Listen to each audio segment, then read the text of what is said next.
Okay, girls, I know that you've all seen the article in the Maclean's magazine on the new summer camp for girls. Who wants to start us off? Moira, I know you're loaded for bear, aren't you?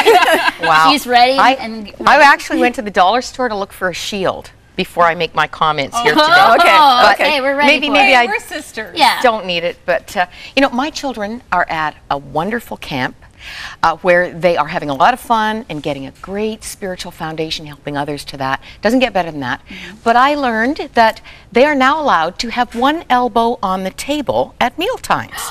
Oh, really? Oh. Now there is. Okay, no. You got to qualify no. that. Wait. We got to qualify that because at the Circle Square Ranch, I know my children have worked there for many years, many summers as well. There's a little song, a little jingle they sing. If they catch any of the children, of the kids, with their elbows on the table, I won't sing it. Melinda, I should have taught it to you so you could sing it. But then, Moira, strong and able, get your elbows off the table. This is not a horse's stable, but a first-class dining table. Yeah. Stand up, say you're sorry, and then you've got to actually skip around the dining hall. Yeah, but they've lazed it down now that you are allowed one. You're allowed one elbow. One elbow. So do they need to go to makeover undoing camp everything now? you've done. Yes.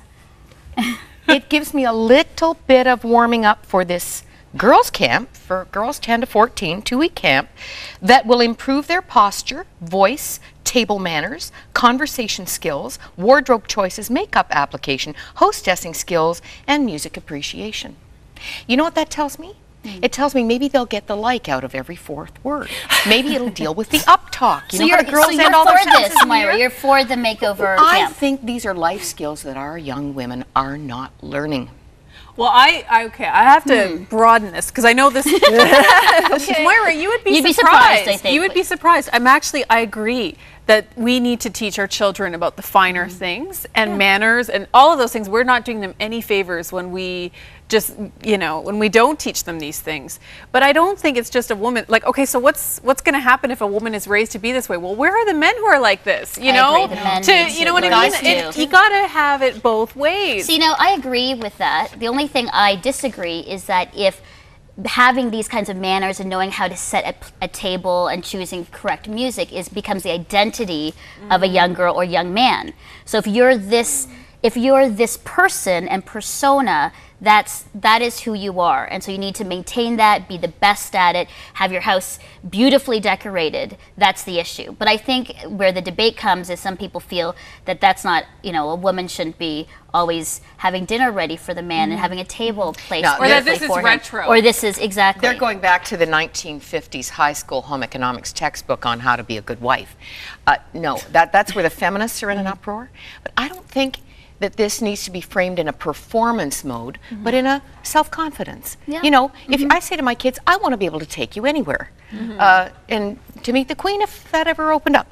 And then, just in case. You want to be ready, just in case. What are you going to do with that napkin? And no, absolutely. It's good to, it builds self-confidence. And I just think, I'm impressed when I see a well-behaved child. But I just feel like we can't put this all on women to be this this perfection or whatever. We have to instill this in all of our children, male and even female. for us, many adults could actually learn from a makeover camp. I mean, let's be honest. There's adults. I'm like, what are you doing at the table with your mouth open, talking with your mouth open, elbows on the table? A little crass. I mean, I think a lot of us could learn. I think as long as the camp is not giving them an identity, but giving them an education. This is not their identity. This is just kind of helping them to form who the person is they will become. That's the important difference, I think, there. One of the bloggers talked about our kids growing up in a world full of shortcuts. That's exactly Look how they communicate. How many even speak in full sentences anymore? Right. So I just see this as getting back to some life skills that are being lost in our culture. But are parents not able to bring those skills that we have to send them to a camp to learn these things? That's my question. Are they doing it? Well, that's what I'm saying, is that parents should be able to, well, we're hoping to be able to instill these kinds of, good manners, how to talk to somebody, even posture. I mean, I think it'd be wonderful if parents were teaching their kids We this have to get as them well. off the computer in order to do that, Melinda. Okay. Yeah, And slowing help. life down enough so that parents can actually do this. One of the bloggers had this to say: having good manners is important, but wouldn't it be better for girls and boys to have camps to go to that improve their self-esteem? Which is the perfect segue to our Circle Square Ranches. I just, Even with one elbow on the table. I know, I read that on the blog and I thought, you know what, that's what our Circle Square Ranches do. It's not, now, they have fun and they get dirty and it's rough and tumble, but they really do improve the child's self-esteem because they connect the child with the one who loves them the best. And that is Almighty God through the cross of Jesus Christ. And that is the message, the bottom line of the ranches. And so anyway, we're in the middle of summer, girls, and I know that some of the ranches across Canada, there are 9 Circle Square Ranches across Canada. Some of them are full, some of them are not. So in your area, wherever you are, if you call this phone number, 1-800-539-9598, it will ring at the Circle Square Ranch nearest to you. And they will let you know if there's space open left this summer, because I know your child will love it. You will not regret it. The website is right there, csranch.ca, or the main general Crossroads website is crossroads.ca. Find out all the information there.